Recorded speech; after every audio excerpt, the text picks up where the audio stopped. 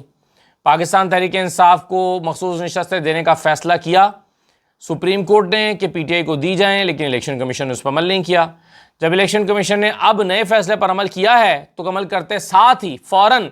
اس نے سینٹ کے جو الیکشنز ہیں وہ اناؤنس کر دیے خیبر پختونخوا میں، اور اس کا شیڈول جاری کر دیا ہے 21 جولائی کو یہ الیکشنز ہوں گے۔ اب یہ جو 21 جولائی کے الیکشنز ہیں، اس میں اب چونکہ مخصوص نشستیں اپوزیشن اتحاد کو مل چکی ہیں اور اپوزیشن کے ممبرز کی تعداد 27 سے بڑھ کر 53 ہو گئی ہے، 53 ہو گئی ہے، تو ظاہر ہے اس کا امپیکٹ سینٹ کے الیکشنز کے اوپر آئے گا۔ تو کیلکولیشنز کیا ہیں، کتنی سیٹیں پی ٹی آئی جیت سکتی ہے اور کتنی سیٹیں جو ہیں وہ حکومتی اتحاد جیت سکتا ہے۔ اب اس میں آپ جانتے ہیں کہ سینٹ الیکشنز میں سیٹیں خریدی جاتی ہیں، ممبرز کو خریدا جاتا ہے، اور خیبر پختونخوا میں تو بہت پیسہ چلتا ہے، وہاں پر جو سینیٹرز بنتے زیادہ تر پیسے کے زور پہ ہیں۔ تو اب اگر یعنی جو کیلکولیشنز ہیں اس کے مطابق اگر پی ٹی آئی کے جو ممبرز ہیں وہ ڈسپلن میں رہتے ہیں اور کوئی بھی ممبر خریدا نہیں جاتا، پی ٹی آئی کے ممبرز اگر پیسے نہیں پکڑتے، خریدے نہیں جاتے، اور جے یو آئی ایف جو ہے وہ بھی حکومت کے ساتھ گٹھ جوڑ نہیں کرتی، حکومت کے ساتھ نہیں مل جاتی، تو جو حکومتی اتحاد ہے جس میں P M L N, Peoples Party, P I T P, یہ سب مل کر ایک سیٹ جیت سکتے ہیں، 13 میں سے ایک سیٹ نکال سکتے ہیں یہ حکومت کے اتحاد، اگر جے یو آئی ایف ان کے ساتھ نہیں دیتی۔ لیکن اگر جے یو آئی ایف حکومت سے ساز باز کر لیتی ہے اور کچھ پی ٹی آئی کے ممبرز بھی خرید لیے جاتے ہیں تو پھر حکومتی اتحاد 5 سیٹیں آسانی سے نکال سکتا ہے، 6 کے لیے بھی جا سکتا ہے، لیکن 5 سیٹیں تو وہ آسانی سے نکال سکتا ہے اگر جے یو آئی ایف مل جاتی ہے حکومت کے ساتھ۔ اور 5 سیٹیں نکالنے کا مطلب حکومتی اتحاد کا یہ ہے کہ انہیں سینٹ میں، اپر ہاؤس میں انہیں 2/3 اکثریت حاصل ہو جائے گی، کیونکہ اس وقت حکومتی اتحاد کی تعداد 54 ہے، انہیں 64 چاہیے سینٹ میں، 5 اگر ابھی مل جاتے ہیں تو یہ 54 سے 5 ملائیں تو 59 ہو جائیں گے، اور 5 already J U I F کے پاس موجود ہیں۔ اگر جے یو آئی ایف نون لیگ اور حکومت کے ساتھ مل کر یہ سینٹ کا الیکشن لڑتی ہے تو اس کا مطلب ہے کہ وہ سینٹ میں تو حکومتی اتحاد میں چلے گئے، تو پھر جے یو آئی کے اپنے جو آلریڈی 5 سینیٹرز موجود ہیں وہ بھی شامل ہو جائیں گے، تو 59 اور 5 64، تو 64 وہ جو نمبر ہے جو درکار ہے 2/3 اکثریت حاصل کرنے کے لیے سینٹ میں، وہ نمبر مل جائے گا۔ تو حکومت کی پوری کوشش یہ ہوگی کہ مال لگائیں، مولانا کو منائیں، پی ٹی آئی کو خریدیں، کچھ بھی کریں، اپنا یہ 64 کا نمبر حاصل کر لیں، کیونکہ آنے والے دنوں میں یہ ایسی قانون سازیاں کرنا چاہتے ہیں جس کے لیے انہیں سینٹ اور قومی اسمبلی دونوں میں کمفرٹیبل پوزیشن چاہیے، دونوں میں 2/3 اکثریت چاہیے۔ اور اس بات کا امکان موجود ہے کہ مولانا فضل الرحمان اپنی بھی سیٹیں بھی بڑھانے کے لیے اور اپنے آپ کو بھی کمفرٹیبل سچویشن میں لانے کے لیے حکومت سے اتحاد کر لیں گے، اور سینٹ کا الیکشن حکومت کے ساتھ مل کر لڑیں گے، اور پی ٹی آئی کی 5-6 سیٹیں توڑنے کی کوشش کریں گے۔ یہ الیکشن کمیشن کا بھی منصوبہ تھا۔ آپ جانتے ہیں کہ الیکشن کمیشن ایک 1.5 سال سے سپریم کورٹ کے فیصلے پر عمل درآمد اسی لیے نہیں کر رہا تھا کہ پی ٹی آئی کی سینٹ کی سیٹیں زیادہ نہ ہو جائیں، اور پی ٹی آئی کی سینٹ کی سیٹیں روکنے کے لیے وہاں پر الیکشن ہی نہیں کرائے گئے۔ اب وہاں پر جا کر 1 سال کے بعد جب آپ کی مرضی ہوئی تو الیکشن کرائے جا رہے ہیں۔ ڈاکٹر ثانیہ نشتر کی سیٹ خالی ہوئی ہے، اس کا الیکشن اس کے علاوہ ہونا ہے، تو ڈاکٹر ثانیہ نشتر کی سیٹ پر تو ظاہر ہے پی ٹی آئی آ جائے گی، کیونکہ وہ پی ٹی آئی کی سیٹ ہے، اسی لیے وہاں پر بھی ایک عرصے سے وہ سیٹ خالی ہوئی ہے۔ ثانیہ نشتر استعفیٰ دے چکی تھیں، لیکن وہاں پر الیکشن نہیں کرایا جا رہا تھا۔ میں پہلے بھی بتا چکا ہوں کہ تاج حیدر صاحب کی سیٹ پر فوراً الیکشن کرا دیا گیا جب ان کی وفات ہوئی، لیکن ان کی سیٹ پر الیکشن نہیں کرایا گیا، ڈاکٹر ثانیہ نشتر کی سیٹ پر۔ اور ڈاکٹر ثانیہ نشتر جو ہیں وہ اب ان کی سیٹ پر 31 جولائی کو یہ جاری ہوا ہے، اس کا شیڈول جاری ہوا ہے کہ 31 جولائی کو وہ وہاں پر الیکشن ہوگا، اور 21 جولائی کو پروفیسر ساجد میر کی سیٹ پر بھی ہونے جا رہا ہے۔ تو اب یہ سینٹ کمپلیٹ ہونے جا رہا ہے، سینٹ کے الیکشن ہونے جا رہے ہیں، لیکن اس کے لیے بھی جو تیاری ہے وہ مکمل کر لی گئی ہے۔ آج بھی اخبار میں خبریں لگی ہیں، ویڈیوز آ رہی ہیں، چھوٹے چھوٹے ٹکڑے کل سے سوشل میڈیا پہ گردش کر رہے ہیں کہ مریم نواز صاحبہ جو ہیں وہ گئی ہیں پاک پتن، اور پاک پتن میں جا کر انہوں نے بہت سرزنش کی ہے۔ وہاں پر انہوں نے ایم ایس اور سی ای او ہیلتھ پاک پتن جو ہیں ان کو گرفتار کرا لیا، اور جو ڈی سی ہیں ان کو چارج چھوڑنے کا حکم دیا کہ ڈپٹی کمشنر چارج چھوڑ دے، اور 2 لوگوں کو گرفتار کرنے کا حکم دیا۔ اس کے علاوہ وہ مختلف وارڈز میں جا رہی ہیں، ڈانٹ پلاتی دکھائی دے رہی ہیں، یہ کیوں کیا، ایسے کیوں کیا، اے سی تمہیں دیے تھے، اے سی تم نے اپنے کمرے میں لگا لیا، مریضوں کے لیے کیوں نہیں لگایا، مریض گرمی میں کیوں پڑے ہوئے ہیں، دوائیاں نہیں مل رہی، برا حال ہے ہاسپٹل کا۔ لوگوں نے بتایا کہ ڈسپرین تک جو ہے وہ بھی باہر سے لانا پڑتی ہے۔ یہ شکایت انہوں نے مریم نواز کو کی، اور جب مریم نواز نے یہ بات ہاسپٹل کی انتظامیہ سے پوچھی تو ان کے پاس کوئی جواب نہیں تھا۔ اب 20 بچے مر گئے، تو اس کا مطلب ہے کہ جب آپ ایم ایس کو معطل کر رہے ہیں، گرفتار کرا رہے ہیں، معطل کرنا تو چھوٹی بات ہے، گرفتار کرا رہے ہیں، اور سی او ہیلتھ کو گرفتار کرا رہے ہیں، تو اس کا مطلب یہ ہوا کہ آپ یہ ایڈمٹ کر رہے ہیں کہ آپ کی انتظامیہ کا فالٹ ہے۔ تو جب انتظامیہ کا فالٹ ہے تو یہ حکومت کی نالائکی کے زمرے میں آتا ہے۔ اگر سوات میں چند لوگ مارے جاتے ہیں ایک حادثے کا شکار ہو کر، اور وہ حادثہ حکومت کی غفلت اور مناسب وقت پر ان کو ریسکیو کی سروس نہ ملنے کی وجہ سے پیش آیا، جس میں یقیناً خیبر پختونخوا کی حکومت ذمہ دار ہے، اور ٹورزم کے منسٹر ذمہ دار ہیں۔ ٹورزم کا منسٹر خود علی امین گنڈا پور ہیں، وہ ذمہ دار ہیں، اور پنجاب اسمبلی میں قرارداد منظور ہوئی تھی کہ وہ استعفیٰ دیں۔ تو یہاں پر پھر 20 بچوں کی ہلاکت، اور پھر 20 بچے نہیں ہیں، زاہد گشکوری صاحب نے پچھلے دنوں کیلکولیٹ کر کے خبر دی ہوئی تھی کہ پچھلے چند ماہ میں 61 بچے جو ہیں وہ جاں بحق ہو چکے ہیں مختلف ہسپتالوں میں، پنجاب کے مختلف ہسپتالوں میں، جہاں پر کہیں آکسیجن کی کمی سے ہوا، کہیں غفلت سے ہوا، اور کہیں غلط ادویات دینے سے ہوا۔ تو یہ سارا کچھ جو ہے وہ پنجاب میں ہو رہا ہے، لیکن مریم نواز ذمہ دار نہیں ہے، ایم ایس ذمہ دار ہے، ایم ایس کو گرفتار کیا گیا، مریم نواز ذمہ دار نہیں ہے۔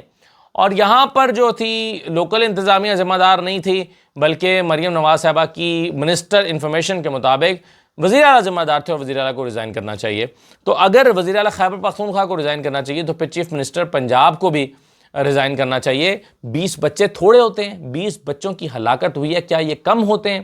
تو مریم نواز صاحبہ یہ جو ڈانٹ پلاتی ہر ایک کو پھر رہی ہیں، اس کو گرفتار کر لو، اس کو گرفتار کر لو، اس کو اٹھا لو، اس کا چارج چھوڑنے کا حکم دے دو، تو اس میں کہیں خود بھی وزیر اعلیٰ کی اپنی ذمہ داری بھی بنتی ہے یا نہیں بنتی؟ اور اگر نہیں بنتی تو پھر آپ کس منہ سے وزیر اعلیٰ خیبر پختونخوا سے کہیں گے کہ وہ استعفیٰ دیں ان 12-13 ہلاکتوں پہ جو کہ دریائے سوات میں حکومت کی غفلت کی وجہ سے ہوئی ہیں؟ یقیناً حکومت کی غفلت تھی اس میں، لیکن اس میں بھی پھر حکومت کی غفلت ہے۔ اس میں بھی وزیر اعلیٰ اپنے آپ کو اکاؤنٹیبل ٹھہرائیں اور جواب دیں کہ انہوں نے کیوں اسپتالوں کا نظام ایسا نہیں بنایا کہ جہاں پر ادویات ملتی ہوں۔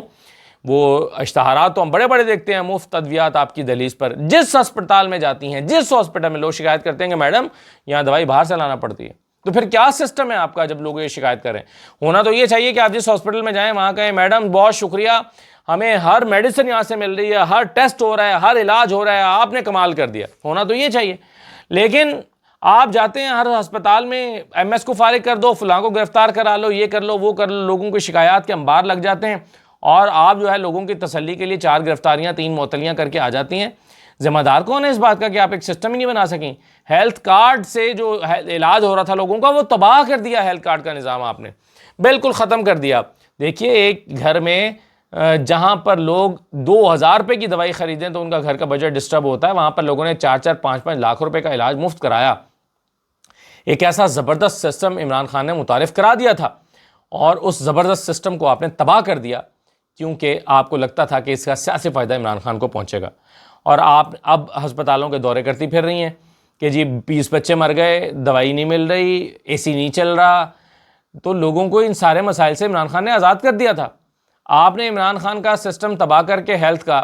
اور اب آپ لوگوں کو ہسپتالوں میں ڈسپلن مہیا کرنے کے لیے دورے کرنے آپ کو پڑ رہے ہیں، اور پھر بھی وہ مسئلہ حل نہیں ہو رہا۔ ایک ہسپتال کا آپ دورہ کریں گے، کتنوں کا کریں گے؟ آپ نے 2705 ہیلتھ کے منصوبوں کا نام اپنے نام سے رکھ دیا، Maryam Nawaz district hospital, Nawaz Sharif district hospital, یہ فلاں D H Q, Maryam Nawaz D H Q, Maryam Nawaz dispensary, 2705 health کے اور دیگر منصوبوں کو آپ نے اپنے نام سے منسوب کر دیا، لیکن نتیجہ صفر، کوئی اس کا حل نہیں نکل رہا۔ عقیل ملک صاحب فرماتے ہیں کہ جی عمران خان جو ہیں وہ جیل میں ہماری وجہ سے نہیں ہے، عمران خان جیل میں 190 ملین پاؤنڈ کا ڈاکہ ڈالنے کی وجہ سے۔ عمران خان کیوں جیل میں ہے؟ دیکھیں عمران خان 190 ملین پاؤنڈ کے اپنے ساتھ لے گئے، 190 ملین پاؤنڈ جو حکومت کے خزانے میں آنے چاہیے تھے وہ سپریم کورٹ کے اکاؤنٹ میں آ گئے۔ عمران خان نے چلیے فیور دی ملک ریاض کو، ٹھیک ہے، اس حد تک بالکل صحیح ہے، لیکن کیا وہ 190 ملین پاؤنڈ عمران خان اپنے ساتھ لے گئے یا وہ سپریم کورٹ کے اکاؤنٹ میں ابھی بھی پڑے ہوئے ہیں اور اس پر پروفٹ ایڈ ہو کر زیادہ پیسے 190 ملین پاؤنڈ سے زیادہ وہ پڑے ہوئے ہیں؟ تو عمران خان نے کیسے ڈاکہ مارا؟ بیرسٹر عقیل ملک کہتے ہیں عمران خان 190 ملین پاؤنڈ کا ڈاکہ ڈالا ہے۔ ڈاکہ تو وہ ہوتا ہے کہ جہاں پر کوئی جو چوری کا مال ہے اپنے ساتھ لے جائے۔ عمران خان 190 ملین پاؤنڈ اپنے ساتھ لے گئے کیا؟ پرسنل گین عمران خان کا اس میں کیا ہے؟ عمران خان نے کیا گین کیا ہے؟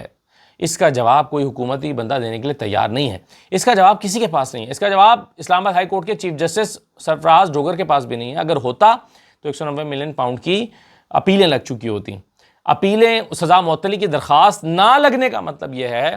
سزا معطلی کی درخواست نہ لگنے کا مطلب یہ ہے کہ اسلام آباد ہائی کورٹ کے پاس بھی کچھ نہیں ہے، کیس میں ہے ہی کچھ نہیں۔ اگر ہوتا تو 6 مہینے سے لٹکا رہے ہوتے، آج کل کر رہے ہوتے، نئی تاریخ نہ دے رہے ہوتے، پھر نئی تاریخ نہیں دی ہوئی تو یہ نہ ہو رہا ہوتا۔ اگر عمران خان 190 ملین پاؤنڈ کا ڈاکہ ڈالا ہوتا تو وہ آج عمران خان کی سزا معطلی کی درخواستیں بھی مسترد ہو چکی ہوتی ہیں، لیکن وہ لگ ہی نہیں رہی سزا معطلی کی، اس لیے کیونکہ اس میں ہے کچھ نہیں۔ عمران خان کیوں جیل میں ہے؟ ویسے تو خیر میں اب اس بات کا قائل ہوتا جا رہا ہوں، اس پر کسی دن تفصیل سے بات کریں گے کہ عمران خان کو جیل میں ہونا ہی نہیں چاہیے تھا۔ عمران خان کو اگر جیل میں ڈال بھی دیا گیا تو عمران خان کو ملک سے باہر چلے جانا چاہیے تھا۔ کیوں میں کہہ رہا ہوں؟ یہ ڈیل نہیں ہے، یہ وہ نواز شریف کی طرح کے جلا وطنی نہیں تھی کہ نواز شریف باہر جا کے بیٹھ کے پیچھے خاموش ہو جاتے تھے اور ڈیلیں بنانے لگ جاتے تھے۔ یہ اس طرح کی جلا وطنی ہوتی جیسے امام خمینی نے کی تھی۔ امام خمینی جیل میں ڈال دیے گئے، پھر بعد میں جلا وطن ہو گئے تو باہر جا کے اپنا کام کرتے رہے، اپنے بیانات دیتے رہے، اپنی تقریروں سے اپنی کیسٹیں ریکارڈ کر کے دیتے رہے، پامفلیٹ چھاپتے رہے، اپنی تقاریر کرتے رہے۔ اس سے لوگوں کے اندر ایک جذبہ پیدا ہوتا رہا، انقلاب کی راہ ہموار ہوتی رہی اور پھر وہ 5 سال کے اندر انقلاب برپا ہو گیا۔ یہ جلا وطنی لینن کی طرح ہوتی کہ جنہوں نے جلا وطنی اختیار کر کے انقلاب کی راہ ہموار کی تھی۔ عمران خان باہر چلے جاتے تو باہر بیٹھ کر تقریریں کر رہے ہوتے، لوگوں کو اپنی حکمت عملی دے رہے ہوتے، تو بہتر تھا اس سے کہ وہ جیل میں پڑے سڑ رہے ہیں اور اس سے کسی کو فرق نہیں پڑتا سوائے ان کی 3 بہنوں کے۔ 3 بہنوں کے علاوہ کسی کو، یا ورکرز عوام کے دل دکھتے ہیں کہ عمران خان جو ہے وہ جیل میں ہے، لیکن پارٹی کے جو لیڈرشپ ہے ان کو تو کسی کو،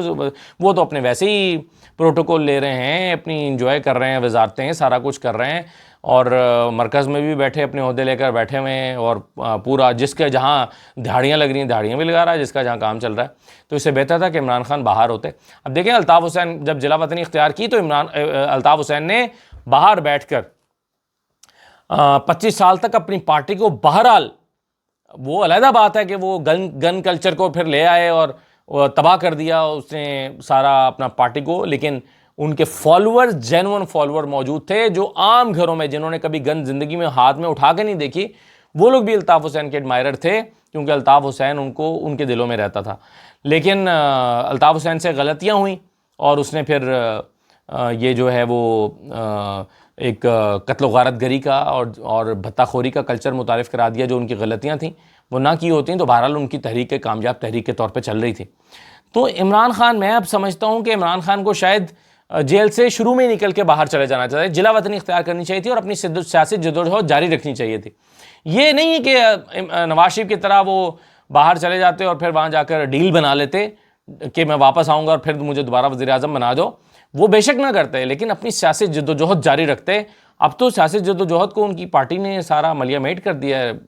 تو بہرحال یہ ڈیبیٹ ہے، اس پر پھر کبھی تفصیل سے ہم بات کر سکتے ہیں، اور جب میں تفصیل سے بات کروں گا تو اپنی رائے ضرور اس پر دیجیے گا، کیونکہ میں آپ کو اور مثالیں دنیا میں سوچتا ہوں کہ عمران خان اپنی جان کی قیمت لگا رہے ہیں، اپنی زندگی کی قیمت لگا رہے ہیں۔ کس کے لیے؟ ان لوگوں کے لیے کہ جو آلریڈی ہاتھ میں لائے بیٹھے ہیں، جو آلریڈی کمپرومائزڈ ہیں۔ عمران خان ان کے لیے اپنی جان کی قیمت لگا رہے ہیں۔ یعنی آپ دیکھیں کہ عمران خان کا ہر گزرتا دن جو ہے ان کی زندگی کو رسک میں ڈال رہا ہے، اور جوں عمران خان کمزور ہوتا چلا گیا ویسے ویسے ان کے خدا نخواستہ جو ہے وہ زندہ باہر آنے کے امکانات کم ہوتے چلے جائیں گے۔ تو وہ جن اصول اور ضابطوں کے لیے اپنی زندگی کو رسک میں ڈال رہے ہیں، جن لوگوں کے لیے ڈال رہے ہیں، ان لوگوں کو تو پرواہ ہی نہیں ہے، فرق ہی نہیں پڑتا،